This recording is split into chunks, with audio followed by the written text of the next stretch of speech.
बहुत समय पहले की बात है। एक गांव में एक किसान रहता था जिनका नाम शामू था। वह गरीब था, लेकिन उसमें दया, सहानुभूति और मेहनत की भरपूर किस्मत थी। शामू गांव के सबसे समझदार और उदार आदमी थे। उनकी मदद से गांव के लोग हमेशा आत्मसंतोष और खुशहाली में रहते थे। शामू किसान की खेती काफी अच्छी थी। वह अपने खेतों में मेहनती और सजग रहकर काम करते थे। लेकिन उनके पड़ोसी किसान रामू बहुत ही आलसी और लापरवाह थे। वे अपने काम को दिल से नहीं करते थे और अक्सर दूसरों से काम छिपाने की कोशिश करते थे। गांव के लोग शामू किसान के खेतों में जाकर मदद करते थे और उन्हें उनकी मेहनत का परिणाम दिल से मिलता था। उनके साथ होने से वे सब खुश और संतुष्ट रहते थे। वह एक दिन गांव के सभी लोगों को एक मीटिंग बुलाकर एक महत्वपूर्ण बात पर बोले। उन्होंने कहा, मेरे प्यारे गांव वालों, हमारी खेती तो अच्छी चल रही है, लेकिन आने वाले समय में हमारी मदद की आवश्यकता हो सकती है। हमें बारिश के दिनों के लिए तैयार रहना चाहिए ताकि हमारी फसलों को कोई नुकसान ना हो। सभी लोग शामू किसान के विचारों से सहमत थे और उन्होंने तय किया कि वे सब मिलकर खेतों में मेहनत करेंगे और बारिश के समय उनकी फसलों की सुरक्षा करेंगे। वर्षा के मौसम ने आ गया और गांव में बारिश की बूंदें गिरने लगीं। सभी किसान गांव के खेतों में जुट गए और मिलकर काम करने लगे। शामू किसान अपने खेतों में अपनी मेहनती और धैर्य से काम कर रहे थे। वे जानते थे कि मेहनत का परिणाम जरूर मिलेगा।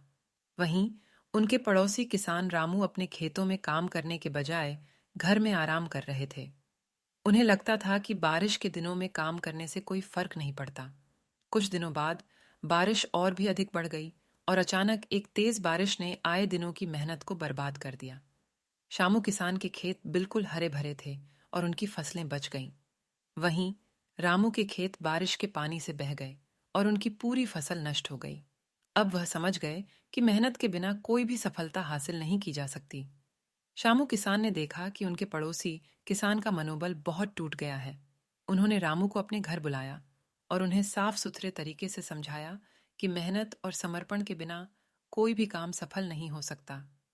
रामू ने शामू किसान से माफी मांगी और उनसे सिखा कि सच्ची मेहनत और निष्ठा से ही कोई भी लक्ष्य हासिल किया जा सकता है। वह बारिश के दिनों में भी मेहनत करके अब अपने किसानी का परिप्रेक्ष्य बदलने का निर्णय लिया। शामू किसान की मेहनत और सजगता ने उन्हें खुशियों की ओर ले जाया। उनके खेतों में बेहतर उपायों का इस्तेमाल करके उन्होंने अच्छी पैदावार प्राप्त की और उनकी आर्थिक स्थिति भी मजबूत हो गई। गांव के लोग शामू किसान की मेहनत और उदारता के प्रति बढ़ गए और उन्हें उनका सच्चा दोस्त मानने लगे। रामू ने भी अपनी गलतियों से सीखकर मेहनत करने की शुरुआत की और उन्होंने अपने खेतों को एक नई दिशा देने का प्रयास किया। इस कहानी से हमें यह सीख मिलती है कि मेहनत, समर्पण और सजगता से ही हम सफलता प्राप्त कर सकते हैं। आलस्य और आलस्य के मारे इंसान को कभी भी सफलता नहीं मिलती।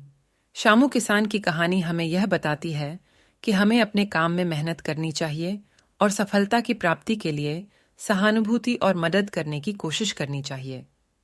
इसके साथ ही हमें यह भी याद रखना चाहिए कि हमारी आलस्य और लापरवाही किसी भी समय हमारे लक्ष्यों की प्राप्ति में बाधा डाल सकती है।